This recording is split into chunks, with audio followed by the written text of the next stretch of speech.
Hey, my name is Beau. I'm a musician and music teacher, and in today's video, we are going to talk about a wonderful book called Simultaneous Learning by a music teacher from the UK, Paul Harris.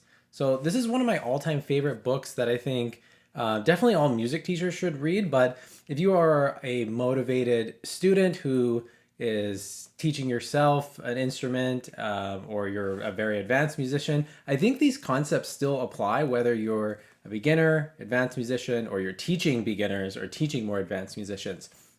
So I just want to cover some of the big ideas, and then if this is something that interests you, you should definitely pick up a copy of the book online.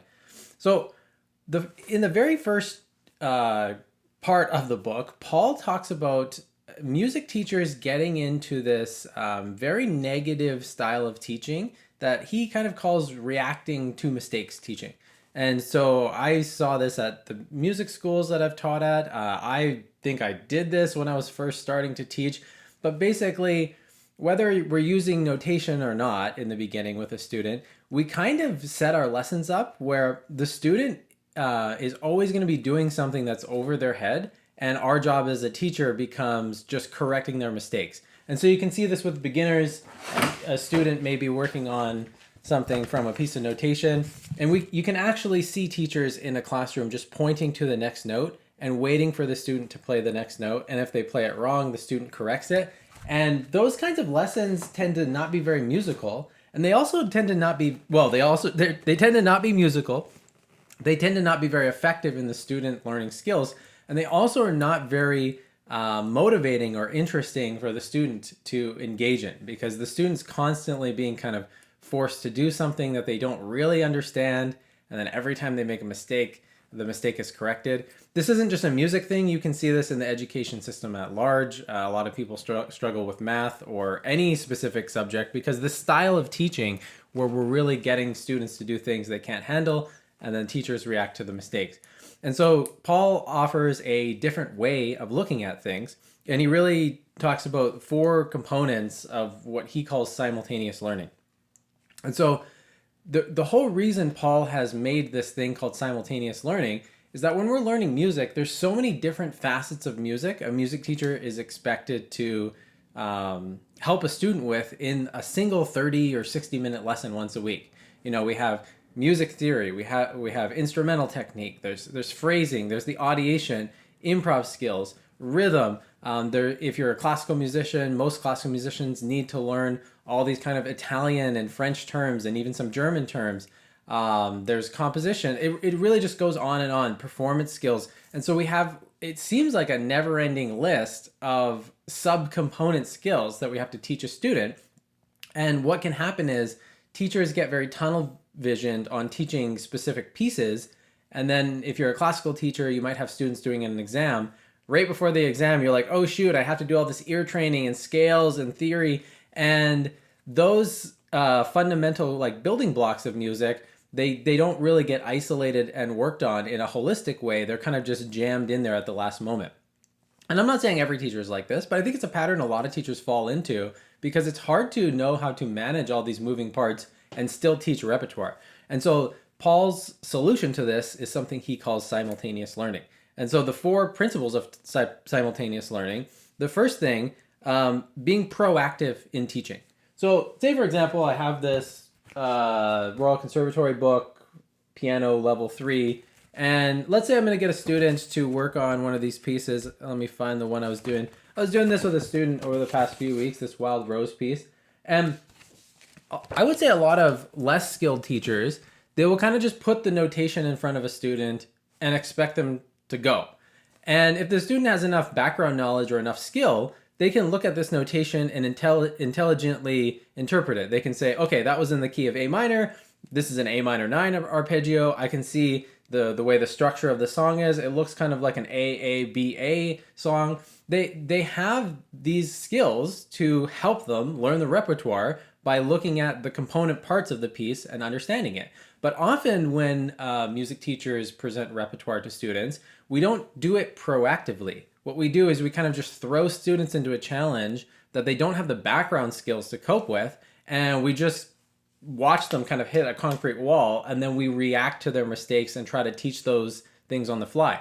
what Paul Harris is recommending is we actually get much more proactive. So if we know a student doesn't know what an A minor 9 arpeggio is, before we even take the notation out, we are going to make sure they have some kind of idea of that. If they don't know what an AABA form is, you can teach it through this piece of notation, but you might want to give them many examples of AAB forms and quickly show them several pieces that they may already know that use that. And so one of the key things in simultaneous learning is that we're proactive about the things we teach. We don't try to introduce repertoire, have students really struggle with that repertoire. If we want to teach a concept like legato or staccato, we are going to teach that proactively before it even shows up in a piece of repertoire. And then the repertoire ends up being like a practical application of that. And so this kind of naturally leads into the second component of simultaneous learning, which is teaching repertoire and teaching music through ingredients. And this is just wonderful. Music, if you are a skilled musician or a music teacher yourself, music is made up of ingredients. So, for example, this piece has all these different ingredients. It's in 2/2. It's in kind of like a duple meter. It has these A minor 9 arpeggios. It has certain rhythms. And the problem with an overly intense view on just teaching repertoire, we kind of help students play an individual piece, but then they don't learn the actual ingredients so that they can generalize and apply it to many different pieces. And so what Paul recommends when we're teaching beginners or even advanced people, this has nothing to do with being a beginner per se. This has a lot to do with learning new content. So even if you're a professional classical pianist, if you learn a new piece of content, it can be effective to look at that new content as a little ingredient. And what you can do when you're teaching with ingredients, and this is where I think this method works so well, is instead of just trying to play the piece over and over again, take the A minor 9 arpeggio out of context of this little piece that we're working on and do creative things with it. Learn to improvise with it. Learn to sing it. Learn to compose with it. Maybe play some call and response games with the students. And so what we're doing is we're taking musical ingredients, whether they're rhythms, pieces of theory, harmonic content, melodic content, and we are getting acquainted with these little bits of musical vocabulary. We're learning to hear them in different contexts. And then when we go back into the repertoire we're working, that piece of content really stands out. And so we want to be teaching through musical ingredients. Say for example, my student is working on this A minor 9 arpeggio. If I teach them that, they should quickly be able to learn many different melodies that utilize this A minor 9 arpeggio, because when you master a musical ingredient, it generalizes, the skill generalizes to the piano, to the guitar, to being able to read it on music notation, to being able to audiate it and sing it. But then it can almost effortlessly just be placed in many different musical contexts. And so that's a key component of simultaneous learning, is identifying the types of musical ingredients that you want to teach. And this changes depending on what kind of musician you're teaching. A jazz musician has different musical ingredients harmonically and rhythmically than a classical pianist does, or just a classical musician at large, or a pop musician or a country musician. And so as a teacher, you want to think about what are your students' goals, what are the repertoire that they're trying to eventually work towards, and what skills do they need, and what musical ingredients go into that. This is really obvious in the case of harmony, but it also applies to rhythm, it applies to theory, and so that's a principle that we want to be following. We want to be teaching through ingredients, not just teaching repertoire. So with a large vocabulary of musical ingredients, repertoire is learned quite rapidly. And this is something that Paul mentions in the book. He doesn't really like students struggling with like a hard piece of repertoire for months on end. It's actually way better to teach through musical ingredients and teach many, many small pieces. And I'm going to have a video just talking about that on its own, because it's a really transformative way of looking at learning and teaching. So let's look at the third component of simultaneous learning, is making connections. And so this has a lot to do with how the human memory system even works. But let's say, for example, you're working on a simple pattern, like a scale pattern, right? Let's say, for example, you have a beginner who's learning kind of like an A minor scale. Now, what can help a student in terms of that pattern getting stored in their memory is when they make connections between that pattern and different pieces of repertoire or things that are similar to it. So I'm thinking of Hall of the Mountain King. So we could make a connection between, hey, the A minor scale sounds like Hall of the Mountain King. There's a pop piece that I worked on with a student years ago. I'm forgetting the name, but it goes.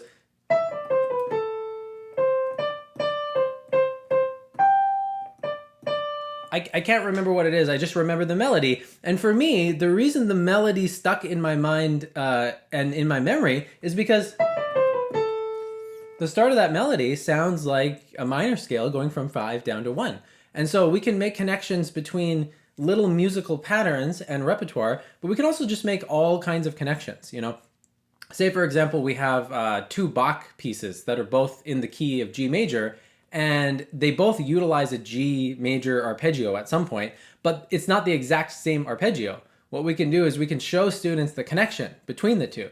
I remember, I'll never forget this one guitar lesson I had with this high school kid, and he was like learning chords, and he was doing a really good job. Everything was going well. And then one day the penny just dropped. He's like, wow, all these songs use the same chords. All these songs just use C, G, and D, and now I can play like 200 songs with the same 5 chords. And as a music teacher, you're like, yeah, obviously that's the case. But it's different when the student has made the connection themselves. They have actually learned many different pieces of repertoire, and they're like, wow, all these songs just use the same chords? I guess in his mind, when he first started learning guitar, he thought there would be thousands upon thousands of chords to learn, and every time he would learn a new piece, he had to learn a ton of new chords. And so that's just an interesting way to be strategic about how to help students retain things in memory. I mean, I'm not opposed to using flashcards or anything like that as a memory enhancement device, but when you make connections from one piece of repertoire to another or from one composer to another, things just naturally stick in students' memories. And so we want to take time in a lesson and actually point things like that out to a student. And then the last kind of key of simultaneous learning is that we want to be empowering. We want to be super positive when we're teaching. And I can't remember if Paul Harris talks about having a growth mindset. I'm sure he's very aware of the concept. But when we are teaching, if we start from a very proactive point of view, so we're not going to throw students into challenges that they cannot handle. We're not even going to throw ourselves into musical challenges we can't handle. We're going to be very proactive.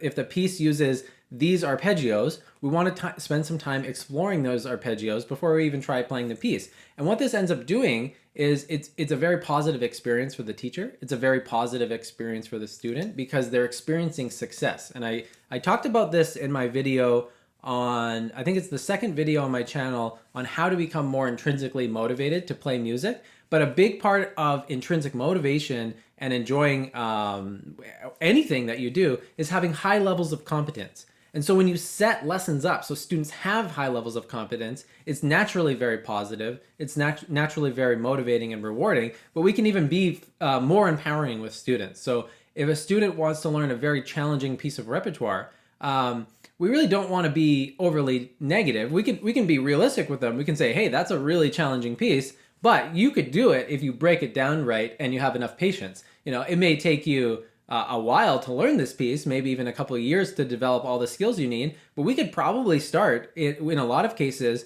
with a small section of the piece if we just break it down right and learn the correct ingredients. Now, the important thing for me about being empowering as a teacher is I don't feel like that is a lie. I don't feel like that's kind of like a cheesy sales pitch to just have a growth mindset because we want to be positive. I genuinely believe that most students could learn almost anything on their instrument if they take the proper mindset, have the right patience, and they use strategies for learning the piece that are actually effective. You can't just blind throw yourself into working on stuff with no strategy and just try to hustle for like 10 hours a day. That's not very effective. But if we know how to break things down and we're positive about how we break things down and we use good strategies, almost anyone can learn anything with enough time and practice. So those are the 4 components: proactive teaching, teaching through ingredients, making connections, being an empowering kind of influence on the student. And then one thing that Paul Harris kind of does to tie all this together in a lesson is he uses something called a practice map or a simultaneous learning practice map. And so I'll give you a quick example here. So let's say I'm working on Bach Invention in F minor. What I would do is I would have the name of the piece here, and maybe even like the emotion or the feeling I'm trying to translate from the piece. But then what I'm going to do is I'm going to make a pretty much a mind map of all of the ingredients and the components that go into this piece. So in this piece is in 3/4. This little rhythm shows up. I'm missing a beat here actually. There should be like a rest here, another beat. But this little rhythm shows up all the time in the piece. I need to know the F minor scale. C minor scale pops up at some point. I want to have legato phrasing. And then I have some of these other things here, improvising, singing, and memory. And so really what we end up doing as we teach and what we end up doing as we're practicing is we are using a map like this. So maybe I'll start with this rhythm. Ba, ba, da, da, da, da.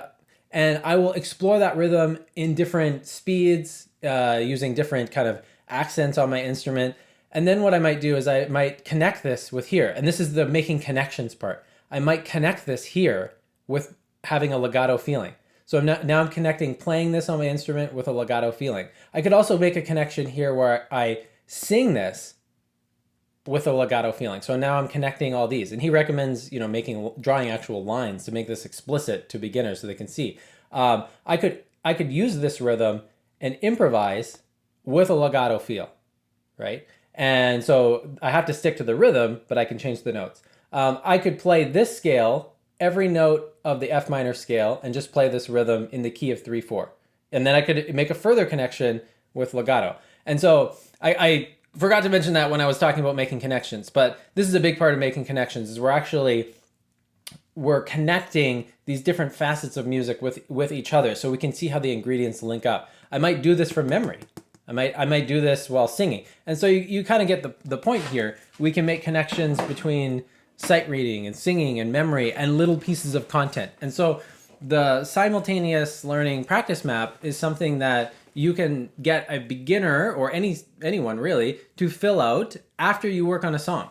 So really what we might do is we might do that for 5 or 10 minutes, exploring the ingredients of a piece, making connections, and then we document what we did. And then when the student goes home to practice, they have a list of, it's not a list of things they have to do in a certain order. It's a set of ideas for things we worked on. And they can choose now in a practice session to do this in a different order. So maybe they're just going to practice the F minor scale in 3/4, just using macro beats or micro beats or whatever they want to do, quarter notes or however you want to think about it.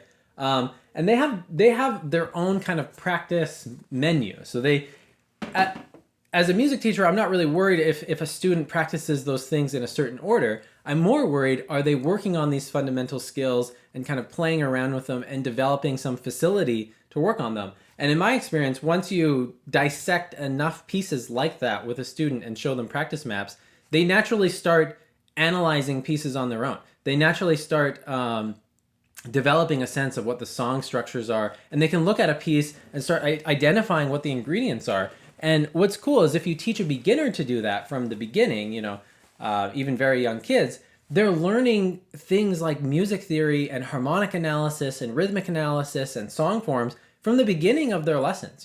You have to start this in a simple way. But what I find happens to a lot of people is they go a few years of just learning repertoire and using music notation, and then all of a sudden they start to try to learn music theory and harmonic analysis, and there's this like big gap in skills. And so we can prevent that from being a like a traumatic musical experience, going from being a beginner for the first few years and just learning pieces to really trying to get your game together and know what's going on and being able to audiate better. We can sneak this stuff in from the beginning. Anyways, I want to wrap this up here, but this is one of my favorite books for music teachers and musicians to read. Highly recommend checking it out. If you have any comments or questions, leave a comment down below. I'd appreciate it. I'd love to hear your feedback. My name is Beau. I offer online piano and guitar lessons as well as coaching for music teachers. So if you're trying to learn how to be a better music teacher or finish more projects as a music teacher, whether it's getting more students or designing a curriculum or trying to up your skills in terms of applying the things you read from books like this to your lessons weekly, it can be very useful to have someone you check in with once a week for a few months, to kind of make a plan for how you're going to go after something that interests you, something that would be valuable to you. I did coaching several years ago. I think it was 8 or 10 months or something like that. And it was super beneficial for me on my own musical development and my teaching career. So it's something I really like to offer, and I've had a lot of fun doing that with music teachers over the last year or so. So if that's something that interests you, shoot me an email. We'll sign off here. Thanks so much for tuning in, and have a wonderful day.